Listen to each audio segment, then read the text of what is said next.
Okay guys, as promised, I'm going to make the salsa, but I just wanted to show you first what you're going to need. So of course you're going to need tomatoes. Vine ripened or plum tomatoes will probably be your best bet, although you can use any red tomato just as long as it's not too firm. If in a pinch tomatoes are too expensive or you just couldn't find any good ones that day, in a pinch you can use diced tomatoes in the can. That would work fine. I have a red onion. These are a little more mild than the regular, white onions. A red and green pepper. Color really doesn't matter. You can use any color you want. The last batch I made, I just used red, but the red and green will give it a little bit, more color. So then I have a can of tomato paste, some jalapenos, pickled jalapeno slices, hot sauce, cilantro, and turbinado sugar, or raw sugar is also that it's called. So I have my cutting board, a bowl, and a sharp knife. So I'm going to start cleaning everything, and then I will go through and let you know what the next steps are. Okay, I just wanted to show you what I did as far as prep goes. I just took the skin and everything off the onion, so that's going to get ready to be diced. Cut and seeded the peppers. And then another thing I did now with the tomatoes, I quartered them, and then I took the knife and I just sliced it along here so the inside just comes right out, and then I'll just put it in the bowl. I saved those. I'll end up squeezing them out to get some extra juice in case I need it. Some juice out of there. In case it's a little too spicy, I add a little bit more juice. One thing I forgot to mention too is quantities. Quantities are going to depend on how much salsa you want to make, and also how big or small your dice is. I usually like mine pretty small, so this will make a decent amount. And I like making this because I know what's in it.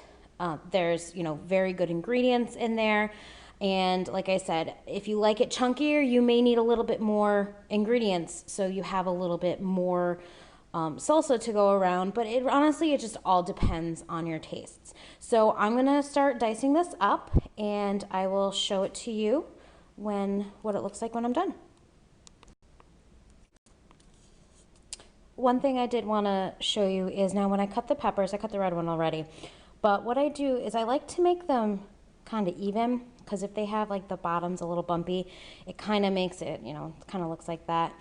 It kind of makes it hard to cut. So I cut those even. I'll cut those scraps up too. But the other thing is when you're cutting a pepper, don't cut it from this side where the skin is. It just makes it too hard to cut. The easiest way is to cut it from the inside. Let me see. Yeah, I don't think I can show you one-handed, but see, it's much easier to cut it in half that way than if you're to cut it that way. It's a little bit harder. So cut it from the inside out, dice it up, and that's my... All right, so I only ended up using half the onion, but as you can see in here, tomatoes, peppers, onion. I put the can of tomato paste, chopped up some jalapenos. I'm adding the hot sauce. I'm only doing, I think, a third of a cup because I think I cut a little too many jalapenos. So we're just gonna do that. The other thing I like to do is put a little bit of the pickling juice from the jalapenos. Just about a tablespoon or so, however much. Then we're gonna mix that up. Oh, the other thing I gotta add is the sugar. So I can do this one-handed. So all I do, just take some, sprinkle it in. This is actually gonna help get some of the juice out of the tomatoes too, and cut the acidity just a little bit. So I'm gonna mix this up, and we're gonna see how it looks. Okay, so here is the finished product. Hold on, let me turn the light on. Everything up, I did have to add a little bit of tomato juice that I squeeze out from the insides, and then I diced up and added the cilantro. Cilantro really makes a difference. If you like it, if you don't, then you don't have to put it in. The other thing is you can add anything you want to this, which would be good. you know, corn. If we wanted to, you can omit the tomatoes and make a corn salsa. But you can really customize it any way you want. And I can't take credit for this recipe.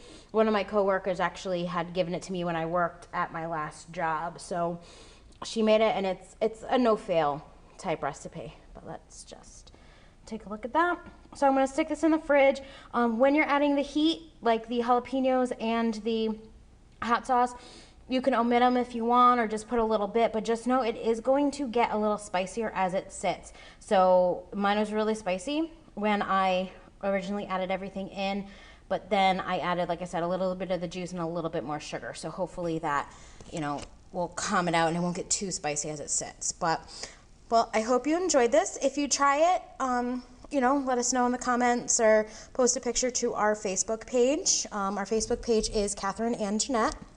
And we also have a website, katherineandjeanette.com, where there's some information in there. You can follow us on Instagram, Facebook, and, you know, just let us know that you're out there. So hope you enjoyed, and we'll talk to you soon. Bye.